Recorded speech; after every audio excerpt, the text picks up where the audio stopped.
സുഹൃത്തുക്കളെ, എല്ലാവർക്കും സെൻസ് ടെക്കിലേക്ക് സ്വാഗതം.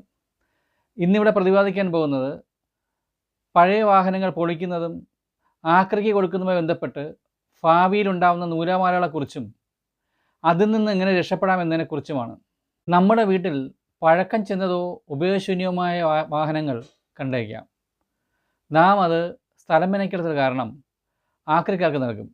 അവർ അത് പൊളിച്ചോ അല്ലാതെയോ അവിടെ നിന്ന് കൊണ്ടുപോവുകയും ചെയ്യും. നമുക്ക് ആ തുരുമ്പെടുത്ത വാഹനം പോയതിൽ ആശ്വാസം തോന്നും. എന്നാൽ ആശ്വസിക്കാൻ വരട്ടെ, കാലങ്ങൾ കഴിയുന്നതോടുകൂടി RT ഓഫീസിൽ ഇതിൻ്റെ ബാധ്യത കൂടി വരും എന്നുള്ളതാണ് വസ്തുത.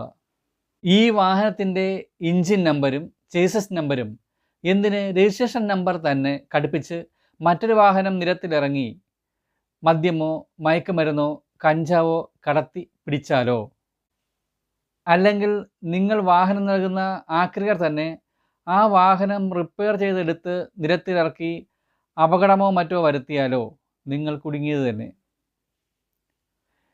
ഈ ബാധ്യതയിൽ നിന്ന് എങ്ങനെ പൂർണ്ണമായി നമുക്ക് രക്ഷ നേടാം എന്നതിനെക്കുറിച്ചാണ് ഇവിടെ പ്രതിപാദിക്കുന്നത്.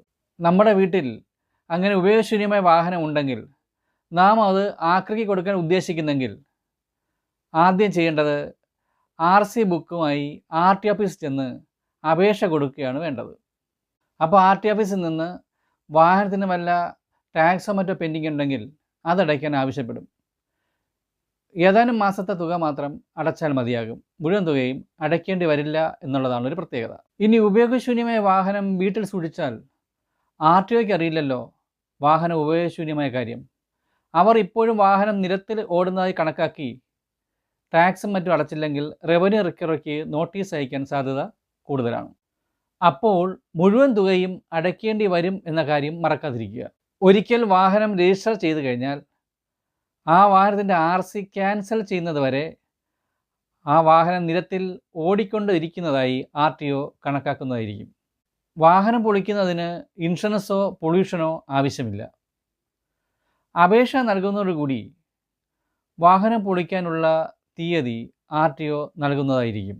പെൻഡിങ്ങുള്ള ടാക്സും മറ്റും അടച്ചു കഴിഞ്ഞാൽ RTO വാഹനം പൊളിക്കാനുള്ള ഒരു തീയതി നൽകുന്നതായിരിക്കും.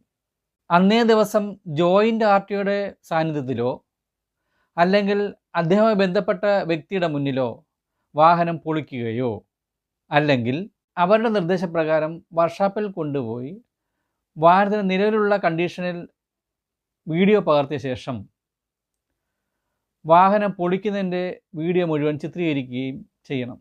എന്നിട്ട് എഞ്ചിൻ നമ്പരും ചേസ് നമ്പരും കട്ട് ചെയ്തെടുക്കണം. എഞ്ചിൻ നമ്പർ കട്ട് ചെയ്തെടുക്കാൻ കഴിയുന്നില്ലെങ്കിൽ കൊത്തിക്കളയുന്ന വീഡിയോ വ്യക്തമായി ചിത്രീകരിക്കണം. എന്നിട്ട് വാഹനം പൊളിച്ച വർക്ക്ഷോപ്പിൽ നിന്ന് വാഹനം പൊളിച്ചതായി കാണിച്ച് ഒരു ലെറ്ററും വാങ്ങേണ്ടതാണ്. എന്നിട്ട് ഈ ലെറ്ററും കട്ട് ചെയ്തെടുത്ത എഞ്ചിൻ നമ്പരും ചേസ് നമ്പരുമായി വീണ്ടും RT ഓഫീസിലേക്ക് ചെല്ലുക. വാഹനം പൊളിക്കുന്നതിന് ഒരു ചെറിയ ഫീസ് RT ഓഫീസിൽ ഈടാക്കും. പിന്നീട് നിങ്ങളുടെ വാഹനത്തിൻ്റെ RC ഇത്രാം തീയതിക്ക് ക്യാൻസൽ ചെയ്തതായി കാണിച്ച് സർട്ടിഫിക്കറ്റ് നൽകുന്നതായിരിക്കും. വാഹനം രജിസ്ട്രേഷൻ ചെയ്യുന്നത് പോലെ തന്നെ വാഹനം ആക്രിക്ക് കൊടുക്കുമ്പോഴോ പൊളിക്കുമ്പോഴോ വാഹനത്തിൻ്റെ രജിസ്ട്രേഷൻ ക്യാൻസൽ ചെയ്യേണ്ടതും നമ്മുടെ ഉത്തരവാദിത്തമാണെന്ന കാര്യം മറക്കരുത്.